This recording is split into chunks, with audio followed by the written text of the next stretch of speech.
이제 며칠 있으면 또 추석 연휴가 되죠.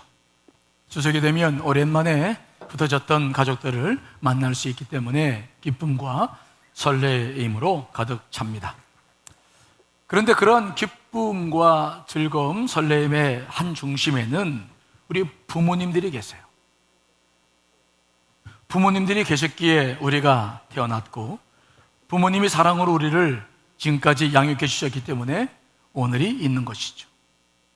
그래서 이 가정의 기쁨과 행복, 형제 간의 모든 문제, 그 중심 안에는 부모님과의 관계가 있어요.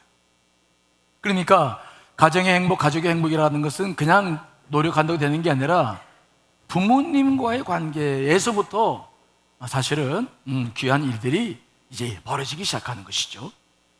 오늘 설교는 추석을 맞이하는 여러분들에게 부모님과의 관계가 어떻게 전개되어야 될 것인가, 이미 소천한 분도 계시겠습니다만 그런 분들은 가정 예배를 드리면서 또 부모님들의 그 귀한 정신들을 나눌 수 있겠죠. 아무튼 여러분들 안에 이번 추석을 통해서 부모님과의 관계가 회복되고 또 나아질 수 있기를 간절히 축원을 드리겠습니다.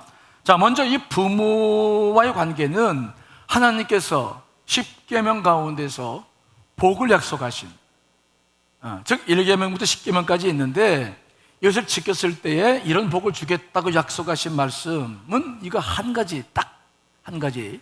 그래서 사도 바울이 약속인 첫 계명이라고 부르는 것인데, 자, 오늘 본문 1절로 3절 말씀을 한번 읽어보겠습니다. 시작. 자녀들아, 주 안에서 너희 부모에게 순종하라. 이것이 옳으니라. 내 아버지와 어머니를 공경하라. 이것은 약속이 있는 첫 계명이니 이로써 내가 잘되고 땅에서 장수하리라. 아멘. 하나님께서 십계명을 주셨는데 이거 십계명 가운데서 이것을 지켰을 때에 이런 복을 주겠다라고 약속한 것은 이 5계명, 요 말씀밖에 없어요. 부모를 공경하라.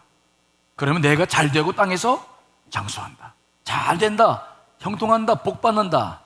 이것을 약속하신 말씀이 부모 공경과 관계되는 거. 이거 출애굽기 20장 10계명 말씀인데요, 한번 출애굽기 20장 12절 직접 읽어보겠습니다. 시작. 내 부모를 공경하라. 그리하면 내 하나님 여호와가 내게 준 땅에서 내 생명이 길리라. 생명이 길다라는 말은 무엇인가가 잘 돼야 돼요. 모든 것이 잘 돼야 생명이 길죠. 그렇지 않으면 여러 가지 시련과 환난 때문에 장수할 수 없어요. 이 장수란 말 속에는 많은 의미가 들어있죠. 사도 바울은 그것을 풀어서 너희가 잘 되고 그 다음에 장수한다 라고 우리에게 소개하고 있습니다. 그만큼 하나님께서는 우리로 하여금 부모님을 공경하는 일에 많은 관심을 우리가 기울이기를 바라고, 하나님께서도 그만큼 중요하게 이것을 보는 것이죠. 그러므로 우리는 이 부모님을 공경해야 된다는 문제가 심각한 문제입니다. 작은 문제는 아닙니다. 이 문제를 좀 더 분명하게 오늘은 이해를 하고, 어떻게 그러면 공경할 것인가에 대한 이야기, 다는 말씀 못 드리지만 중요한 핵심은 좀 말씀을 드리고 싶어요. 자, 먼저 우리가 부모님을 공경해야 된다, 알고 있는 내용이에요. 그런데 우리가 부모님을 공경하려고 했을 때 혼란스러운 일들이 자꾸 생겨요. 우리가 이 부분에서부터 잘 생각을 가다듬어야 돼요.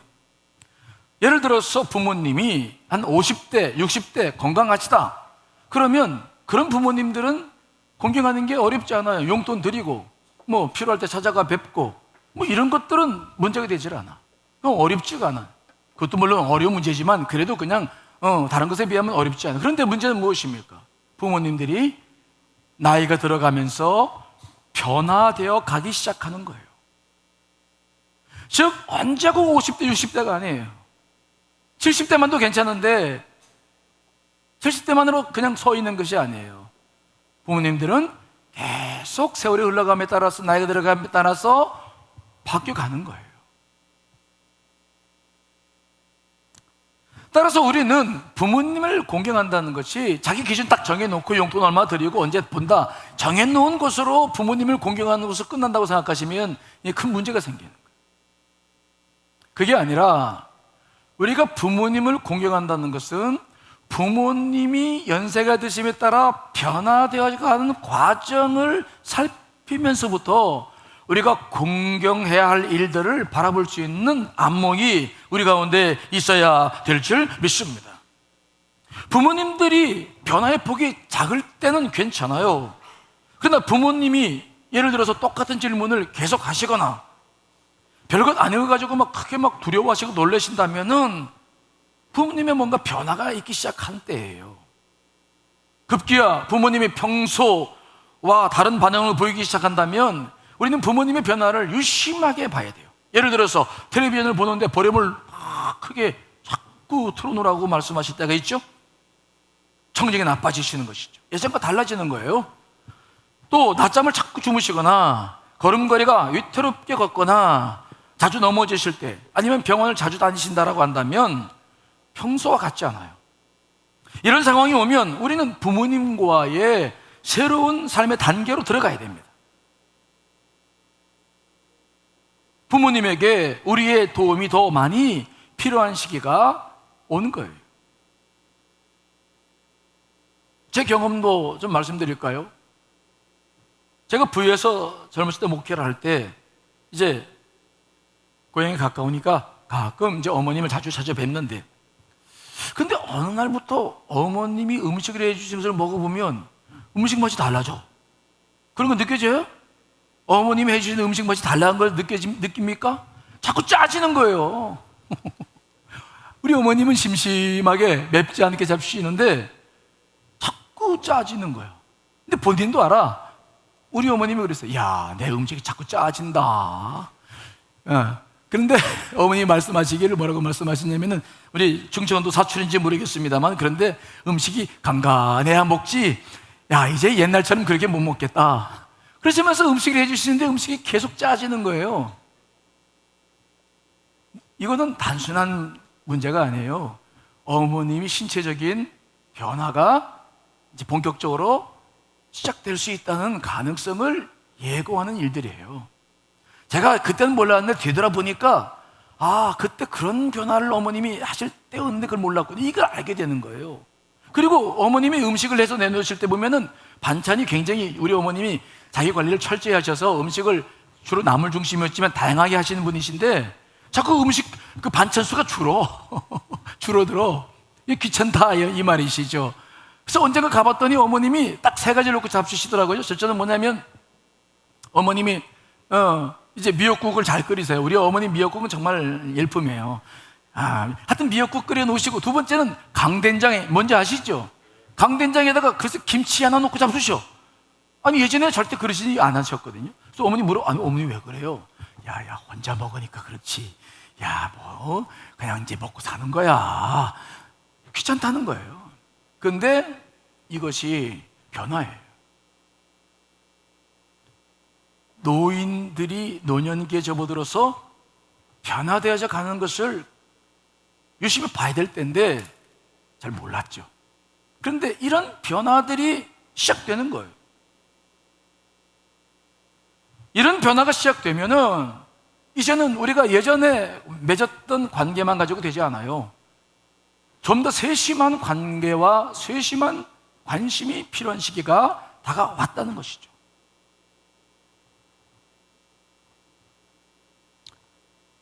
이렇게 부모님들이 변화하다 보면은 또 우리에게도 어떤 일이 생기냐면은 우리가 심리적으로 불안해져요.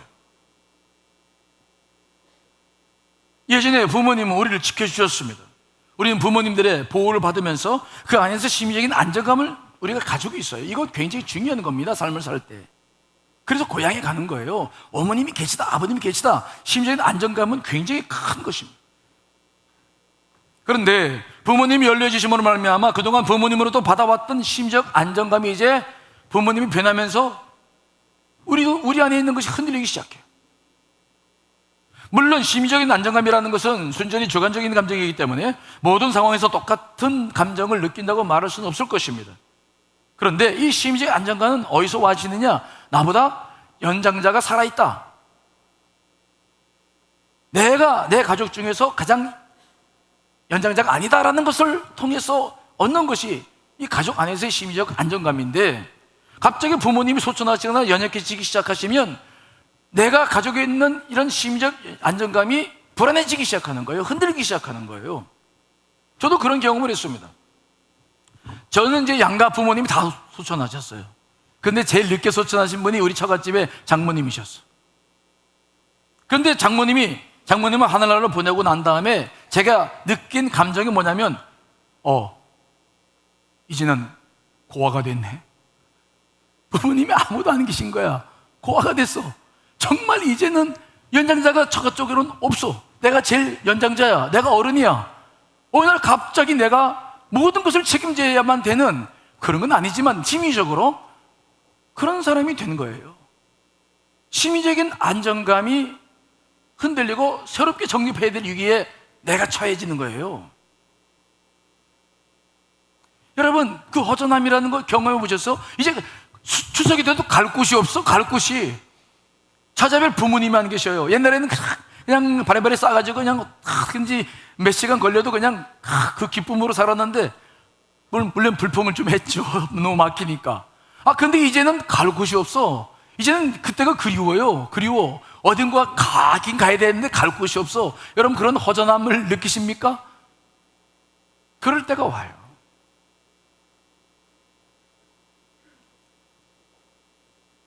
이러한 변화를 겪으면서 부모님들도 자꾸 변해가고 우리들도 자꾸 변해가는 삶을 살고 있어요.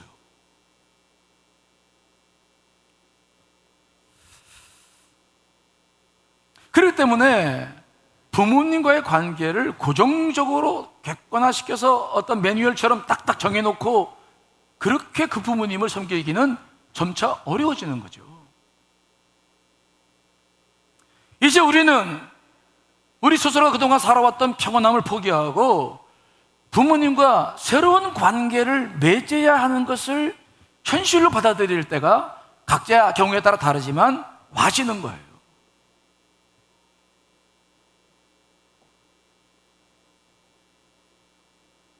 물론 우리 중에는 이미 소천하신 분들이 저처럼 계시겠습니다만은 많은 분들이 이제 그러한 변화를 경험해야 될 분들도 여기 많이 계시죠. 그래서 우리는 부모님을 만날 때마다 그런 마음의 준비가 필요해요. 만일 그런 준비가 없다고 한다면 부모님이 갑자기 어느 날 심각한 변화를 경험하실 때에 우리는 혼란스러워지고 그 혼란은 가정 안에서 부부 간의 갈등으로 비화돼요. 형제 간의 문제로 비화돼요. 가정 전체가 흔들리는 것이죠. 그러므로 여러분들의 가정의 행복이라고 하는 것은 지금까지 행복했다 할지라도 이것이 고정적인 것은 아니죠. 부모님과의 관계를 어떻게 하냐에 따라서 많은 변수가 남아있는 것이죠. 그러므로 우리는 부모님과의 관계를 젊었을 때 돈 잘 버시고 열심히 일하시고 그저 뭐 도움 줄 필요 없는 그런 부모님으로 이해하고 그런 부모님으로 계속 관계를 맺는다고 하는 것은 심각한 어려움이 발생시킬 수 있다는 것을 아셔야 돼요.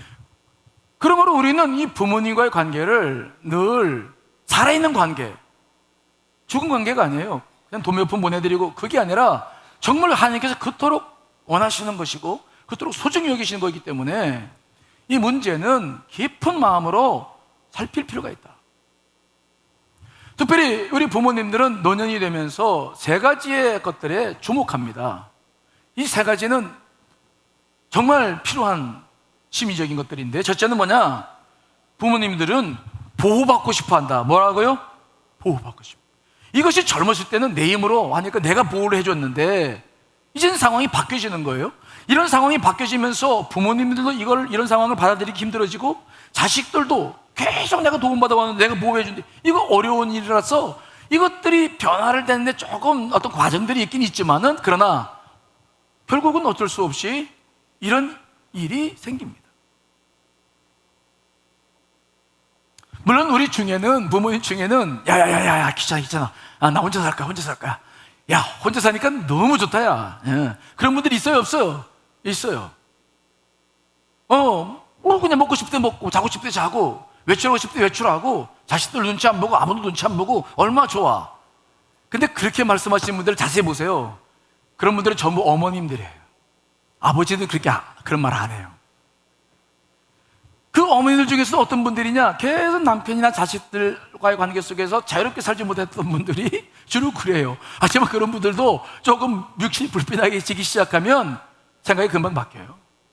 보호가 필요해요. 반드시 이런 과정이 있어요. 그렇기 때문에 우리는 부모님들이 이런 부분들이 기본적으로 안 되면 심리적으로 굉장히 불안하기 때문에 여러분들에게 굉장히 부정적인 언어를 쓰고 비판적인 말을 쓰고 여러분들을 비난하거나 질책할 수 있다는 것을 아셔야 돼요.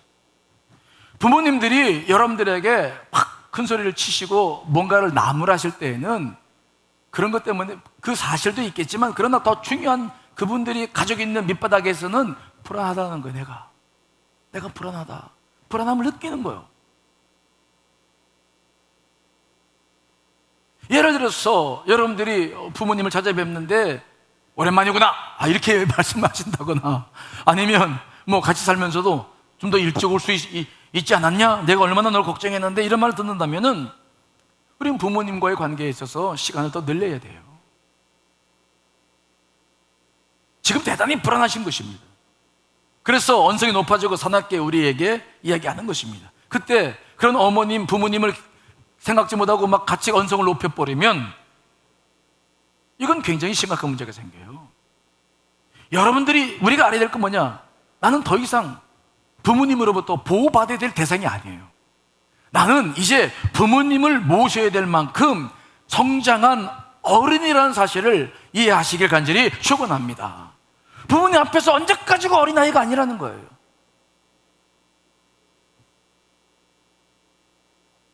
그래서 늘 전화를 자주 드리고, 또 볼 때마다 어머님, 제가 멀리 있지만 어머님, 아버님 늘 생각해요. 어려울 때 전화 주시고 저도 전화할게요. 늘 그 불안하지 않도록 해드리는 것, 이것이 굉장히 중요한 문제다. 두 번째로, 우리 어머니, 아버님들은 비록 자식들에게 도움받고 있지만 자신들의 가치를 끝까지 인정받고 싶어하는 욕구가 있어요. 비록 자식들에게 도움 받지 않으면 안 됩니다. 연로하기 때문에 이제는 스스로 뭐 이것저것 할 수도 없어서, 그래서 자꾸 자식들한테 뭘 부탁하는 일이 많아지죠. 이게 변화의 큰 변화예요. 예전에는 뭐 그냥 본인들이 다 했던 일들인데 이제는 소소한 일들까지 자식들에게 넘겨요. 왜? 몸이 불편하다 보니까 일이 무섭고 귀찮아지는 거죠. 그러니까 자신들이 해야 할 일을 자꾸 전화해가지고 이거 해라 저거 해라. 자식들은 우리 입장에서 보면 바빠 죽겠는데, 그렇죠? 지금 눈 뜰 때 시간이 없는데 그냥 병원 간다 그러면 또 병원 가요? 또 이런 말 할 수도 없겠지만은 사소한 일들이 그냥 계속 생기고, 그러면 우리는 참 그것 때문에 굉장히 힘들어요. 자식들 입장에서 보면 좀 짜증나고 좀 어렵죠. 그러나 그때 우리가 말을 잘못하거나 부모님이 요구하시는 일을 도와드리지 않으면 부모님들은 이제 서서히 세상 사람들로부터 이제 자꾸 버림받는다, 능력이 없다, 힘이 없다는 것 때문에 소외감을 느끼는데, 이제 자식들에게조차도 버림을 받는구나 라고 생각해요. 그래서 이런 일들이 잦아지면 우울증이 찾아오고, 노인 우울증 심각합니다. 또 삶을 포기하려고 하는 마음도 들어요. 그러므로 이런 일들이 생길 때에는 우리는 지혜를 모아야 돼요. 예전 방식대로는 안 돼요.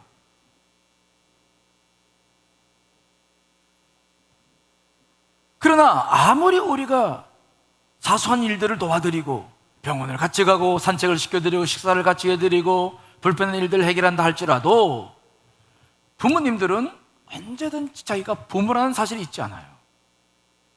그래서 80이 된 어머님이 60이 된 자식을 봐도 아가 이렇게 부르신다고 그러잖아요. 그렇죠? 아가. 그래서 우리는 부모님들은 보살피는데 그분들이 자신들의 가치를 무시당하지 않도록 배려해야 돼요. 우리가 잊지 말아야 될 것은 무엇입니까? 부모님들이 아무리 못 배우셔도, 아무리 연로하시다 할지라도 부모님들은 우리들에게 여전히 주실 게 많아요. 뭘 주실 게 많습니까? 물질만이 아닙니다. 물질이 아니라 가장 중요한 것은 뭐냐? 그분들의 지혜. 물론 요즘 인터넷이 우리 스승이 되는 시대에 살고 있지만 부모님들만이 가지고 있는 지혜는 놀라워요. 그 자녀들, 우리에게도 그 지혜가 필요하고 우리 손주들에게도 필요해요. 우리 시인이 같은 경우에는 우리 장모님 살아계실 때 음식할 때 보면 뭘 갖다 적어. 할머니 뭐 얼마 집어넣어요? 설탕? 얘네들은 무슨 있잖아요. 그 측정 기간이. 근데 장모님 뭐라고 그러냐면 그냥 집어넣어. 그냥이 얼마예요? 그냥이. 몰라. 그냥 집어넣어. 근데 얘네들은 그거 가지고 근데 그 레시피대로 하면 맛이 있나요? 근데 그 대충 집어넣는 것도 맛이 있거든. 이게 뭔가가 있는 거거든. 인터넷에서는 발견할 수 없는 깊은 것이 부모님들에게 있다는 것을 여러분 잊지 않으시길 간절히 축원합니다. 잠언 1장 8절 읽어보겠습니다. 시작. 내 아들아, 내 아비의 훈계를 들으며 내 어미의 법을 떠나지 말라. 아주 중요합니다. 가문이 잘 세워져 있는 가정 보면은 위로부터 내려오는 정신이 있어요. 지혜가 있어요. 연륜의 쏘로 나오는 부모님의 지혜가 바로 우리 가족들과 나눌 유산이고 다음 세대에 넘어가야 될 유산이에요. 그러므로 여러분들이 부모님을 만났을 때 그냥 잠깐 인사하고 또 밖에 나가 친구들 만나고 그러지 말고, 특히 남자들 그러지 말고 부모님이 살아오신 이야기를 잘 들어드려라. 아이고 목사님 한 번 들으면 10,000번 들어요. 그래도 그분들을 가치 있게 만드는 것, 그분들이 지금 존재하는 이유가 되는 것은 그분들의 이야기를 듣고 지혜를 배우려고 할 때에 그분들에게 살 가치가 있다는 것을 우리는 기억하셔야 될 줄 믿습니다. 특별히 교육학자들에 의하면 2대가 사는 가족보다 3대, 4대가 사는 가족들이 훨씬 건강하고 애들이 잘 된다는 거 아니에요? 그것은 할아버지, 할머니 역할이 손주들에게 많은 도움이 되는 거예요. 학교에서 배울 수 없는 것이 있기 때문에 그래요. 조부모가 부모의 역할을 온전히 대신할 수는 없어요. 그러므로 적절한 선은 지켜야 됩니다만은, 그러나 조부모로부터 손주들을 돌볼 수 있는 기회를 드리는 것은 중요한 일입니다. 그렇다고 너무 자주 드리면 안 돼요. 왜냐하면 부모님도 사실 인생이 아직 남아있어요. 그렇죠? 너무 자주는 안 돼. 그런데 적절한 선에서 정말 그 귀한 관계가 조부모와 우리 자녀들과의 관계 속에서 이루어진다면 그것처럼 좋은 것은 없는 거예요.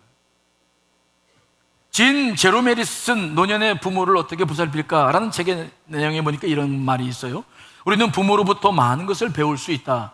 매일 예배에 참석하는 어머니일 경우 아이들과 손주들에게 좋은 본보기가 될 수 있다.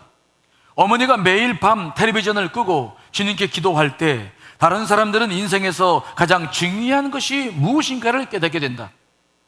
고통 중에 있는 부모가 그리스도의 사랑을 나눔으로써 다른 가족들에게 진정한 용기가 무엇인지를 깨닫게 해주는 것은 놀라운 일이다. 한 지붕 아래 사는 세 세대는 고통을 서로 나누어줄 수 있고 기쁨 안에서 신앙을 단단히 할 수 있으며 이는 하나님의 뜻을 구하는 중에 얻어질 수 있다.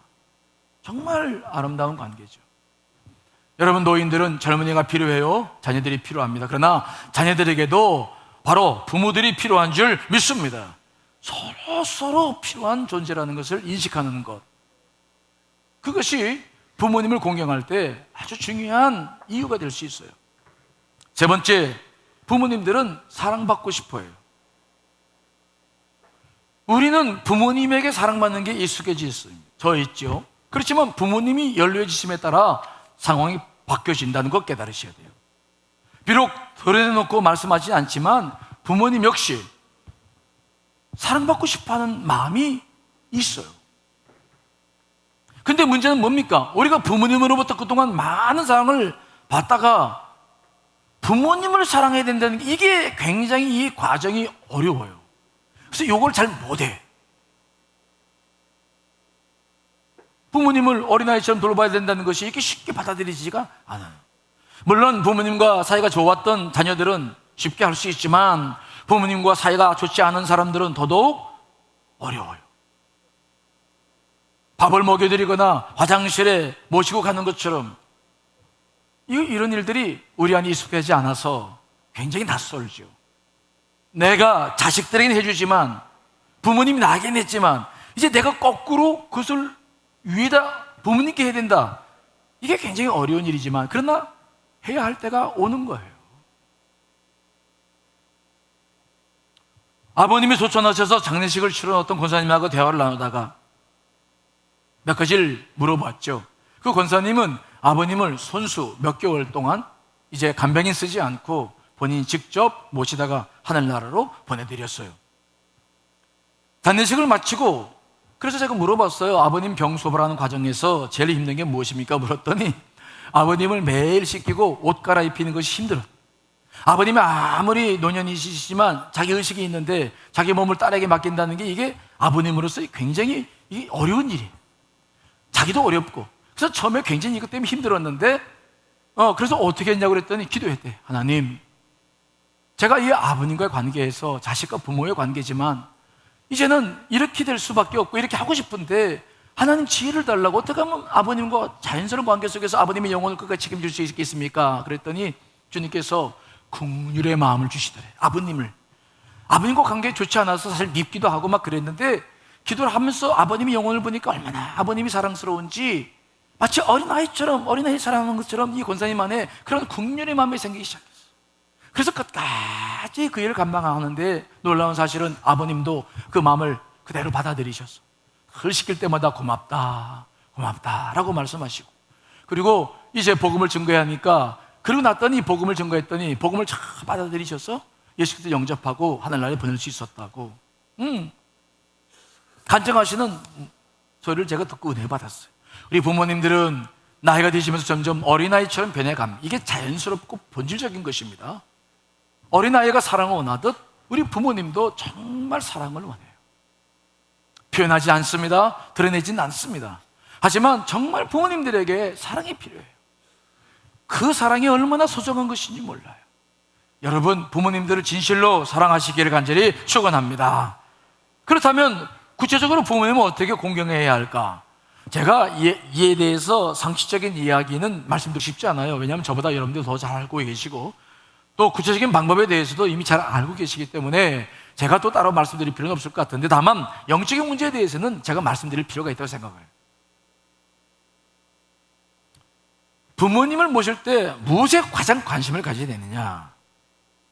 여러분, 이 노년기는 자신의 소명을 완성하는 시기예요. 즉, 이 땅에 내가 태어나서 이 땅에서 삶을 살고 있는데 이 삶을 완성시키는 단계가 노년의 시기예요.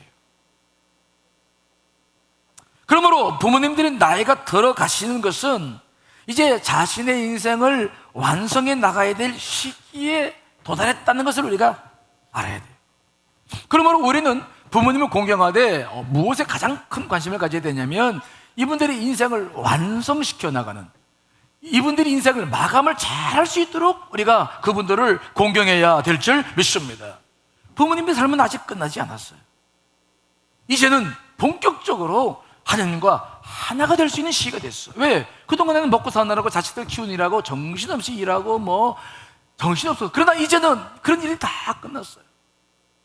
이제 정말 관심을 가질 수 있는 대가 한 군데 있는데 그것은 바로 뭐냐? 자기 내면인 줄 믿습니다. 이 부분이 계속 우리 대에 있어서 중요한 숙제고 과제예요. 자, 고린도 후서 4장 16절 읽어봅니다. 시작. 그러므로 우리가 낙심하지 아니하노니 우리의 겉사람은 낡아지나 우리의 속사람은 날로 새로워지도다. 겉사람은 낡아집니다. 노년기죠. 그러나 속사람은 날마다 새로워져야 될 줄 믿습니다. 이것이 이루어져야 돼요. 노년기에는 이것이 본격적으로 이루어져야 돼요. 물론 서서히 성화가 되어 가지만 노년기에는 이것들이 굉장히 활발하게 이루어져야 돼요. 이것이 그분들이 인생을 잘 살고 완성시키는 비결이에요. 물론 이 노년기가 되었음에도 불구하고 젊었을 때 활동적으로 살았고 자기 힘으로 살았던 분들, 자수성가했던 분들은 그래서 굉장히 이런 부분이 어려워요. 자기 힘을 내려놓기가 힘들어. 그래서 막 겉사람을 꾸미고 속사람을 보지 못하는 분들도 많이 있어요. 이게 참 안타까움이죠. 그러나 아무리 어떤 분들이 할지라도 세월은 막을 수 없어요. 우리는 속사람을 바라봐야 돼요. 노년에 접어드신 분들은 정말 자기 속사람을 보실 수 있어야 돼요. 이제 우리는 다른 그 어떤 것이 아니라 진정한 자신을 찾는 일에 집중해 나가야 돼요.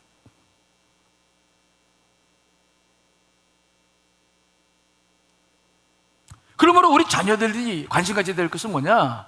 바로 부모님들이 내면에 관심 가져야 돼요. 여행 다니는 거 좋습니다. 또 뭐 예를 들어서 부모님이 사시다가 한번 소천하셨을 때 다른 배우자를 뭐 이렇게 해서 결혼시켜드리고, 그러나 그것들도 필요하겠지만 더 필요한 것은 그분의 내면이에요. 순수하게 자기 자신을 찾을 수 있는 기회가 온 것이죠. 그러면 우리 어르신들, 우리가 찾아야 될 마지막 자기 내면은 어떤 것일까? 성경은 뭐라고 말합니까? 예수님께서 뭐라고 말씀하세요?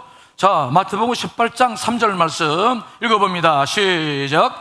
이르시되 진실로 너희에게 이르노니 너희가 돌이켜 어린아이들과 같이 되지 아니하면 결단코 천국에 들어가지 못하리라. 아멘. 노년기에 찾아야 될 내면은 뭐냐? 누구라고요? 어린아이. 어린아이. 이것을 하나님께 정해놓은 원리 이치예요. 우리는 어린아이로 태어납니다. 어린아이들은 누구 도움 없이는 아무것도 못해. 그렇죠?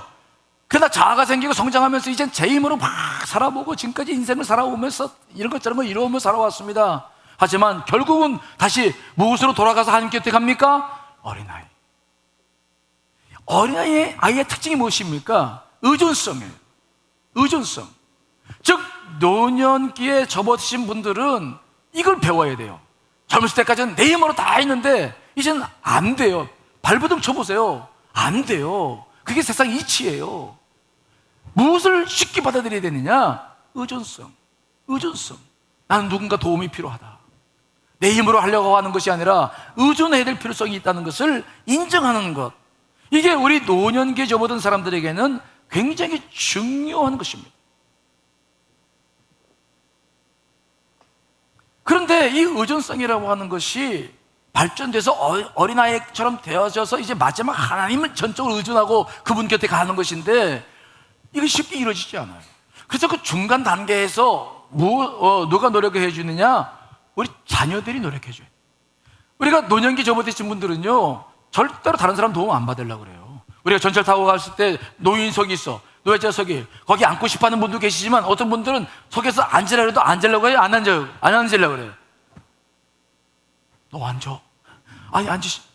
나 아직 안 늙어서 너 앉아. 그걸 놓는다는 거 굉장히 어려워요. 그런데 그것들이 어디서부터 발전하기 시작하느냐? 육체가 무너지기 시작하면 어쩔 수 없지만 그래도 속 마음까지는 안 그래요. 그런데 그때 자녀들이 부모님을 돕기 시작하면 자녀들은 믿기 때문에 자기를 내어주기 시작해요. 그 자녀들과의 관계 속에서 이 의존성이 적절하게 발전되어져 가야 정말 하나님을 온전히 의지하는 영적 성숙이 이루어지게 될 줄 믿습니다. 그 과정 속에 있어요. 그래서 자녀들이 부모님을 돕고 하는 것을 쉽게 생각하면 안 돼요. 이거 굉장히 중요한 의미가 있어요. 부모님들을 완전히 도울 때 부모님들은 거기서부터 진정으로 내려놓는 법을 배워요. 그래, 이제 내려놔야 되겠구나. 서서히 내려놓으면서 하나님을 바라보죠. 전적인 의존, 그 하나님을 전적으로 의존하기 시작해요. 이 과정이 우리 자녀들에게 해야 할 몫이 굉장히 중요한 것입니다. 때문에 그 과정 속에서 자녀들이 해야 할 일이 있어요. 그것은 뭐냐? 그 의존성을 발전시켜 나가야 되는데 그 의존성을, 부모님들의 의존성을 긍정적으로 발전시켜 나갈 때 가장 중요한 것이 뭐냐? 우리가 부모님을 위해서 기도해 줄 뿐만 아니라 부모님도 기도하시는 분이 될 수 있도록 노력해야 될 줄 믿습니다. 뭐가 필요하다고요? 기도하는 게 필요해요. 부모님이 그리스도인이면 더 좋고, 그러나 불신자 할지라도 여러분들이 마음을 다해서 잘 섬겨드리면 마음은 열어요. 그분들은 십자가의 복음을 받아들여요. 제가 목회하면서 제가 간증을 해야 되는데 지금 시간이 없어서 그 간증을 줄입니다만은 굉장한 일이 벌어져요. 노년의 시기에는 반드시 복음 증거할 수 있는 기회고, 잘 섬기면 누구나 다 자식 말 다 따라와요. 그러니까 기도하면서 안 믿는 부모를 마지막까지 구원으로 이끌어 나가실 간절히 축원합니다. 만일 부모님이 하나님을 믿는 분이라고 한다면 더더욱 부모님과 함께 기도할 수 있어야 돼요. 나이가 들어가기 시작하면 육체만 쇠해지는 게 아니에요. 영적으로도 굉장히 힘이 쇠약해져요. 왜? 자주 예배 드릴 수 없잖아요. 새벽 예배 나와서 기도하고 싶지만 안 되는 분들 많이 계시거든요. 특별히 지병 때문에 교회 나와서 예배를 드릴 수 없는 상황이 계속된다면 영적으로도 무너지는 거예요. 젊을 때 신앙 그대로 있지 않아요. 그러면 우리가 해야 할 일은 뭐냐? 정말 크리스천의 부모를 뒀다고 한다면 그 부모님을 여러분들의 가정의 중보 기도자로 세워나가실 간절히 축원합니다. 이게 여러분들의 사명이에요. 제일 공경하는 방법이 뭐냐? 그거예요. 어머니 아버님을 가정과 집안을 위한 중보 기도자 세워나가는 거예요. 기도 부탁을 자꾸 드리시고, 엄마 우리 딸이 수능 봐. 수능 언제? 12월 8일 날 수능 봐. 또 언제? 12월 8일이라니까.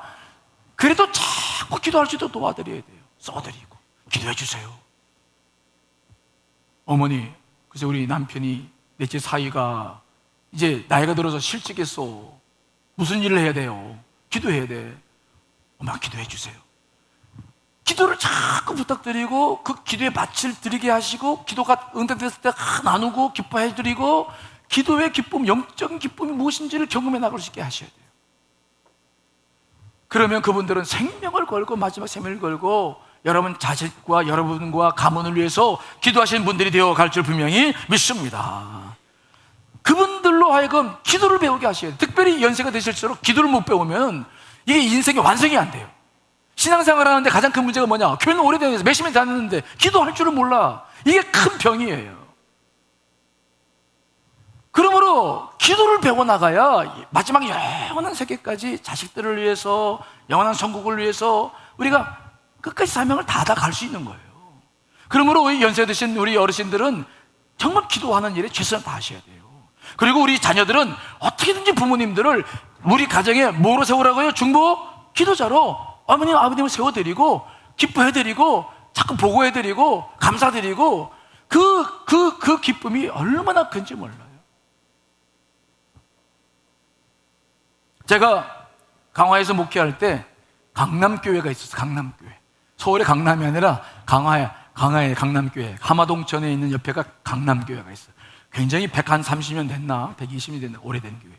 어느 날 교육체회를 갔더니 어떤 분이 하얗게 셔을 하면서 그냥 옷을 입으시고 계속 기도하셔. 그래서 나중에 물어봤죠. 목사님 저분 누구세요? 우리 교회 원로 장로님이신데 90이 넘으셨는데 저분은 그냥 식사만 하면 계속 교회 와서 기도하다가 돌아가셔. 몇 년째 하셨어요? 은퇴하시고 계속 계시지 20년 넘었어 지금. 그러세요. 정정하시고. 근데 그 목사님이 그러니 근데 저 장로님의 아들이 누군 줄 알아? 누군데요? 얘기를 들어보니까 그냥 여러분들 말씀만 드려도 아시는 분이야. 가문이 큰 축복을 받았어. 잘 됐어. 정말 하나님 말씀대로 그래서 그 자식들이 부모님을 잘 공경하고 아주 정말 큰 은혜가 이 가문에 있어. 그렇군요. 정말 놀라운 은혜가 있더라. 네?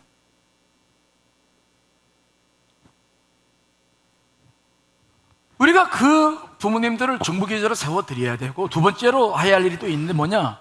가급적 일주일에 한 번씩은 그 어머님, 아버님을 위해서 가족 전체가 식사하는 자리를 마련하실 간절히 부탁을 드리겠습니다. 어려운 일이에요. 하지만 굉장히 중요한 일이에요. 우리 교회 어떤 권사님의 간증인데 그 권사님이 얼마 전에 재작년이었죠? 얼마 전에 간증을 이제 시어머니 모셔서 전해드리고 간증을 들었어요. 그분이 시어머니 혼자 사시다가 이제 좀 연로하셔가지고 자기랑 함께 살기 살기로 됐대요. 근데 시어머니랑 이 권사님이 너무 성격이 안 맞아가지고 자주 싸우고 그래가지고 긴장을 많이 했는데, 다행한 것은 뭐냐면 그 시어머님도 아주 기도하시는 분이시고, 그래서 그냥 기쁨으로 맞아들였고 방 하나 드리면서 이제 살기 시작했는데, 그때부터 원칙을 하나 정했는데 뭐냐, 아무튼 일주일에 한 번씩은 자식들 다 데리고 모인다. 그래서 4대가 모였대. 4대가 모여가지고 식사를 같이 하는 거예요. 대화 나누고. 처음부터 어색했지만 계속 하다 보니까 이제 잘 자리를 잡았고, 시어머니는 돌아가시기 몇 달 전에 침대에만 누워 있었고, 자연스럽게 시어머니 이제, 그러니까 침대가 가족 중심이 돼가지고 또 일주일에 한 번씩은 다 모여가지고 시어머니 이야기 듣고 같이 기도하고 그렇게 보냈는데, 시어머님이 하나님께 돌아가실 때 자기 손을 꽉 붙잡고 눈물을 흘리시면서 고맙다고 그러시대요. 그래서 그 권사님도 그랬대요. 어머니가 제 어머니셔서 정말 감사했습니다 라고 같이 이렇게 하면서 눈물로 어머님을 보내드렸다는 거예요. 근데 이 권사님이 어머니를 모시고 13년 사셨는데 굉장히 긴 시간이죠. 근데 자기가 어머니를 통해서 배운 게 하나가 있대. 뭡니까? 그랬더니 정말 어머님은 중심으로 기도하시며 사셨다. 그래서 기도할 것이 있으면 어머니 말씀을 이렇게 나가서 기도해주고, 또 응답받으면 기뻐해주고, 그 어머님이 자기 집안 전체 사형제였는데 전체 영적 기둥이 된 거예요. 그래서 전체 손주들까지 다 할머님을 존경하고 할머니 말씀이면 다 응답받고 순종하고, 그 가문이 영적으로 든든히 세워졌다는 거예요. 그만큼 연세 드신 부모님들이 기도의 사명을 감당해야 할 일이 있는 거예요. 아직 끝난 게 아니에요. 이제 추석이 다가오죠. 여러분과 부모님과 관계는 어떻습니까? 이미 소천하는 분들 계시겠습니다. 그런 분들은 가정 예배를 드리며 부모님의 삶을 반드시 자녀들과 나누셔야 돼요. 믿음의 가문으로 세워가는 것은 그런 일들이 연속적으로 이루어질 때 이루어져요. 그러나 아직 부모님을 모시고 있는 분이거나 모셔야 될 그런 기회가 주어진 분들은 기쁨으로 모시세요. 무거운 짐으로 여기지 마시고, 정말 여러분들이 주 안에서 최선을 다해 보십시오. 얼마 못 모셔요. 못 모셔. 그러나 기쁨으로 이 사명을 감당한다면 하나님께서 약속하신 축복이 여러분들의 가정에도 그대로 이루어지게 될 줄 믿습니다. 모쪼록 이번 추석에는 좀 부모님들과의 관계를 잘 더 개선해서 행복하고 더 기쁨이 충만한 추석 맞이하시길 간절히 축원합니다.